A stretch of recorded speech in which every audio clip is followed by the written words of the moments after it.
Welcome to the Deep Dive, where we analyze the most significant strategic moves reshaping entire industries. And today we have a huge one. We really do. We're focusing on a truly seismic event. One of the largest tech conglomerates in the world is making a multi-billion-dollar infrastructure play. And it's all designed to secure its future in the age of artificial intelligence. This is more than just a big purchase, isn't it? Well, absolutely. This is a structural realignment. Yeah. I mean, when a company the size of Alphabet decides to effectively become a power company, it signals something fundamental. What's that? It tells you that the main bottleneck in the AI race is no longer processing power or chip design. It's electricity. It's raw, reliable electricity. This whole move is about bypassing every single hurdle, regulatory, logistical, you name it, just to guarantee a supply of electrons. Okay, let's unpack this immediately then. We're talking about Alphabet's move to acquire a pretty significant player in the clean energy space. What are the definitive results of this transaction? So the announcement centers on a definitive agreement. Alphabet has agreed to acquire Intersect Power, LLC. And who are they, for anyone who doesn't know? They're a clean energy and data center infrastructure developer. And this isn't just, buying a handful of solar farms. This is a fully functional development platform with a massive portfolio of assets. And the price tag really tells you just how urgently they need this. It really does. The deal is valued at $4.75 billion in cash. In cash? In cash, plus the assumption of existing debt. It was announced recently and is slated to close in the first half of 2026. So that huge upfront capital expense is, the clearest indicator that power is now the main constraint for these huge hyperscalers. It is. It's the limiting factor on growth for companies like Google, Amazon, Microsoft, all of them.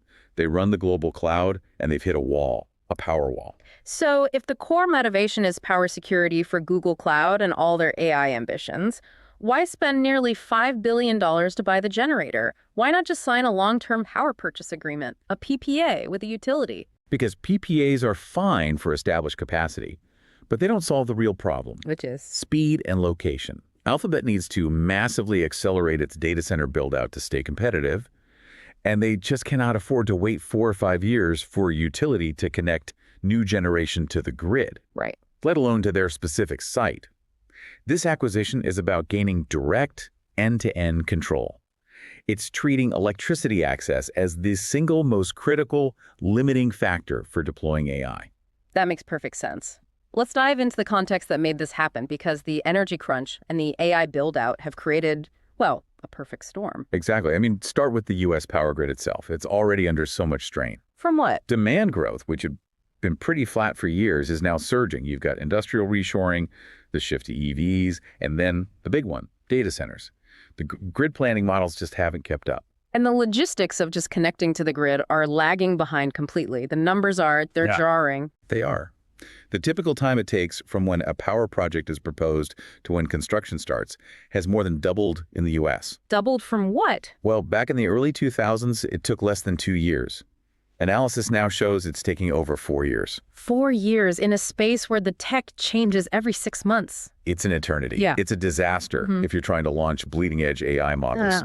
If those grid connection queues, the lines developers have to wait in, if they persist, some analysts estimate it could delay up to 20% of planned global data center capacity by 2030. And for Alphabet, that's just unacceptable risk. Completely unacceptable. They have to be the fastest to stand up new AI training infrastructure. This also creates a huge paradox for their environmental goals, doesn't it? Yeah. Google disclosed in 2024 that their carbon emissions went up 48% in 5 years, mostly from data centers. Right. So how does buying a clean energy company solve that tension? Doesn't it just let them build more energy-hungry facilities? That's the billion-dollar question, isn't it? They're trying to do both at once, scale and sustainability. By acquiring Intersect, they get assets, mostly solar and battery storage, that are, crucial for hitting their clean energy targets. Okay, so Intersect was already focused on this. Oh, yeah. They were backed by major climate funds like TPG Rise Climate. They specialized in utility-scale renewable projects, specifically tailored for huge energy consumers. So what exactly is Intersect bringing to the table? What assets are we talking about here? Well, Intersect has really focused its efforts in these high-growth, business-friendly markets.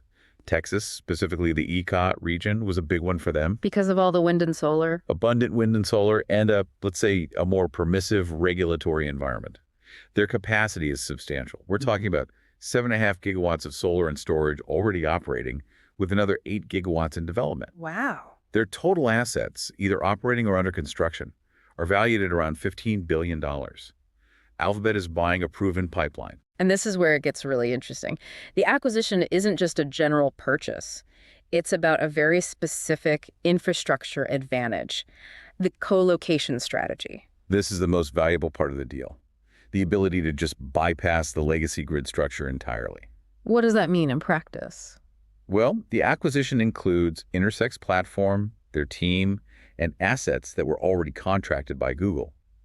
And crucially, that includes their first announced co-located data center and power site, which is under construction right now in Haskell County, Texas. Okay, so let's get specific on that site. What does co-located actually look like? It means they are literally building the power source right next door to the building that's using the power. No transmission lines needed. Exactly. In Haskell County, that site includes a 640 megawatt solar park, and we should clarify that's megawatts, not gigawatts, which is still massive. Still huge, yeah. Enough to power a city. A huge city. And it also has 1.3 gigawatt hours of battery storage capacity. It's expected to be operational by 2027. And the strategic advantage there is just pure efficiency and speed. It is. Yeah. They call it a power-first build-out. You reduce the need for long-range transmission, which saves just immense amounts of time on permits, speeds up construction, and you lose less power over long distances. It's a dedicated, private fuel line for the data center. We should also quickly clarify the deal's structure, because Alphabet isn't buying the whole company, right? That's a crucial point, yes. The acquisition is focused solely on Alphabet's needs. Intersect will keep its brand and CEO, Sheldon Kimber, but it'll operate separately under the Alphabet umbrella. And what happens to Intersect's other customers? Intersect's grid assets that were contracted to other customers, specifically their existing assets in Texas and California, will be retained by a totally independent company. That new company will be supported by the existing investors, like TPG Rise Climate. So Alphabet is paying nearly $5 billion just for the development platform and the assets that feed their data centers. Exactly. And you have to remember, this is just one piece of their energy strategy. Right. They're hedging their bets on future tech, too. They have to. They're simultaneously exploring advanced geothermal with a company called Fervo Energy, and they're partnering with Kairos Power to buy energy from small modular nuclear reactors. That's the long game. That's the long game. This isn't just a clean energy play, it's a comprehensive takeover of their own energy infrastructure.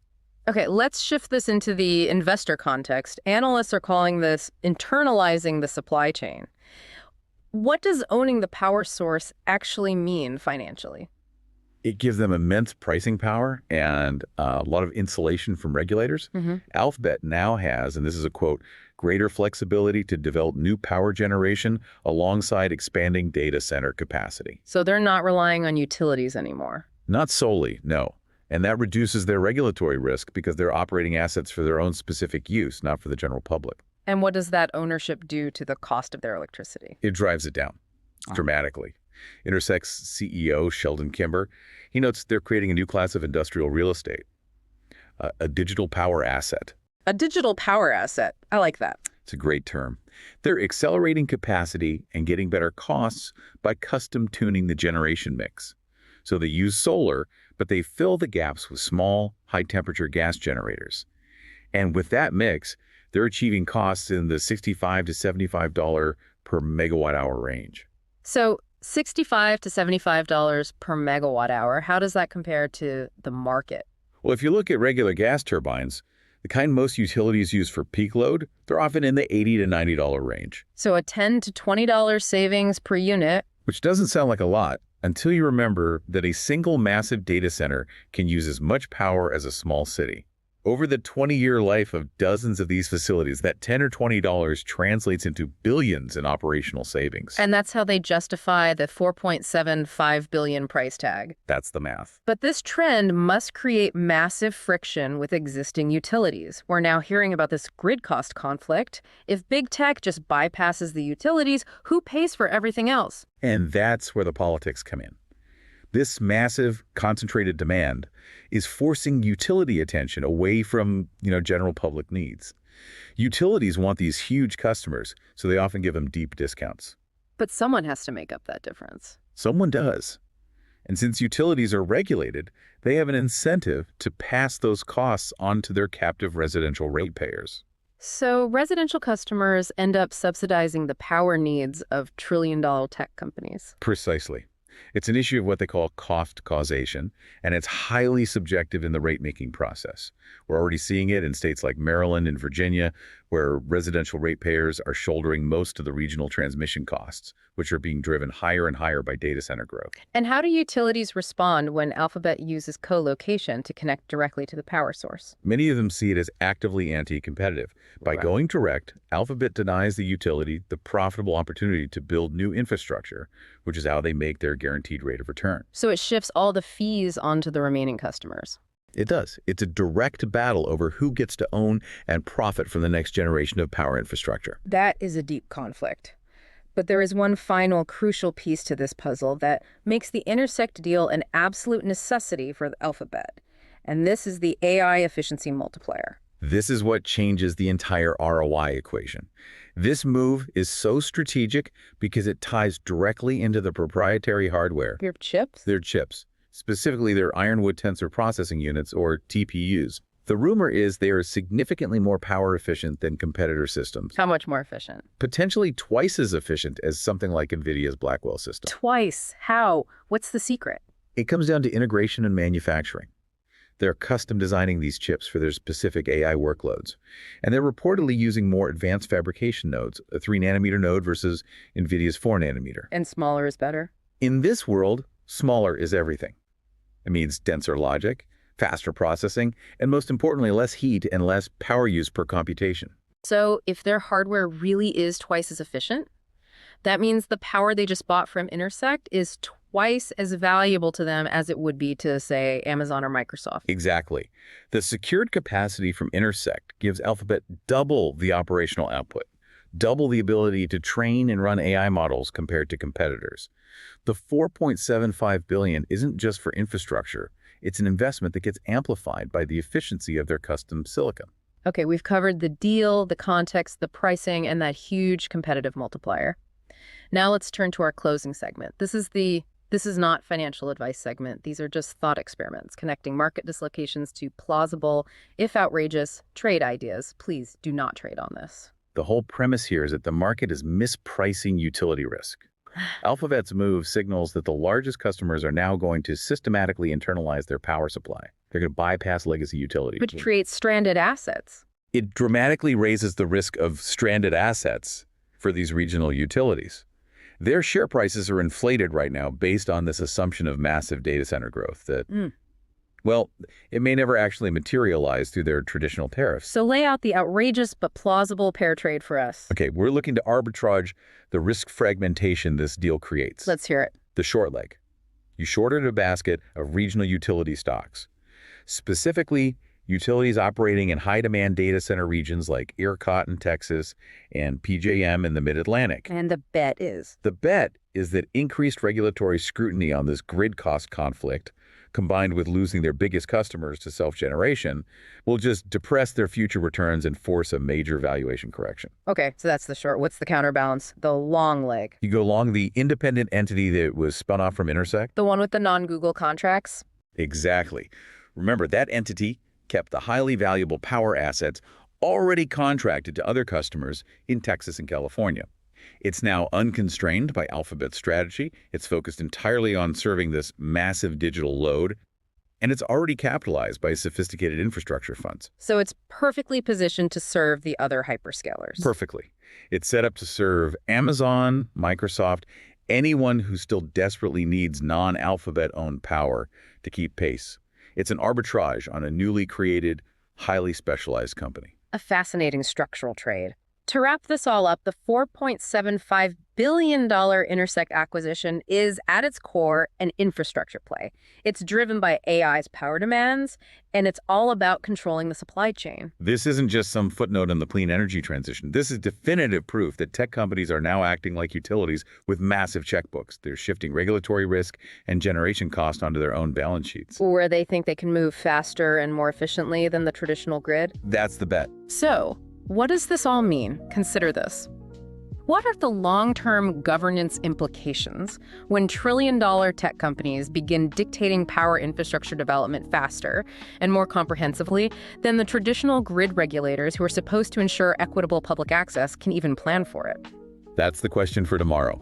If you have any thoughts on the scale of this shift or any feedback on today's deep dive, please do let us know.